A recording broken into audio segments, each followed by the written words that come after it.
تسمعون. وقال أيضا إن الله يأمر بالعدل والإحسان وإيتاء ذي القربى وينهى عن الفحشاء والمنكر والبغي يعظكم لعلكم تذكرون.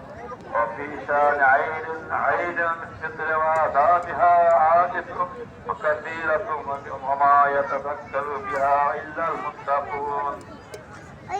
فعن عائشة رضي الله تعالى عنها قالت قال رسول الله صلى الله عليه وسلم خطاب لأبي بكر إن لكل قوم عيدا وهذا عيدنا متفق عليه.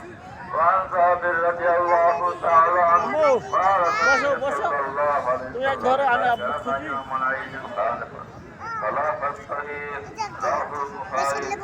وعنه عليه الصلاة والسلام أنه قال إذا كان يوم العيد يتوقف الملائكة على معاد طرقهم فنادوا يا معشر المسلمين أخذوا إلى رب الكريم يمن بخير ثم يطيب عليه جديلا لقد أمرتم بقيام الليل وقمتم وأمرتم بصيام النهر وصمتم وأطعتم ربكم فاقبضوا جوائزكم فإذا صلى ونادى منادى إلى أن ربكم قد خبر لكم وارجعوا إلى رحالكم فهو يوم الجائزة المسمى ذلك اليوم السماء يوم الجائزة رواه الطبراني.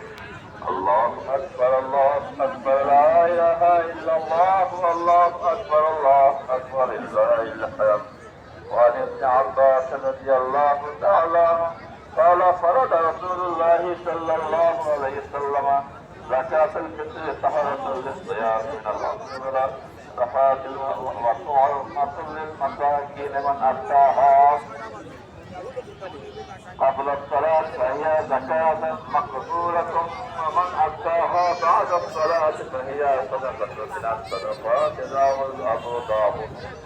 وأنه قال في آخرة رمضان أخرجوا صدقة صومكم فرد رسول الله صلى الله عليه وسلم هذه صدقة الصائم من تمر أو شعير أو نسل أو نصف صاحب من قمع على كل حر أو مملوك ذكر أو أنثى صغير أو كبيرة رواه النسائي يخرجها عن نفسه وعن مملوكه وعن أولاده الصغار إذا ملك نصابا وقت طلوع الفجر يوم الفجر تخرج المرأة عن نفسها فقط. الله أكبر لا إله إلا الله الله أكبر لله الحمد. وعن عائشة رضي الله تعالى أنه قال رسول الله صلى الله عليه وسلم من صام رمضان ثم أتبعه بالصيام كان كصيام الدهر رواه مسلم. وعن أنس رضي الله تعالى عنه قال كان رسول الله صلى الله عليه وسلم لا يغدو يوم الفطر حتى يأكل ثمرات ويأكل بالفطر رواه البخاري. وقد منع في الشرع صيام 5 أيام يوم عيد الفطر وعيد الأضحى 3 أيام بعدها. الله أكبر لا إله إلا الله الله أكبر ولله الحمد. بارك الله لنا ولكم في القرآن العظيم. أعوذ بالله من الشيطان الرجيم. إذا جاء نصر الله والفتح ورأيت الناس يدخلون في دين الله أفواجا فسبح بحمد ربك واستغفر إنه كان توابا.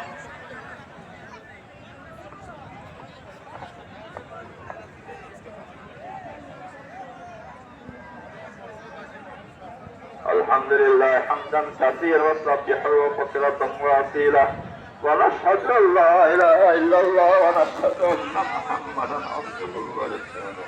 أما بعد فأعوذ بالله من الشيطان الرجيم. إن الله وملائكته يصلون على النبي يا أيها الذين آمنوا صلوا عليه وسلموا تسليما. اللهم صل وسلم وبارك على سيدنا محمد وعلى ال سيدنا محمد كما صليت وبارك على سيدنا ابراهيم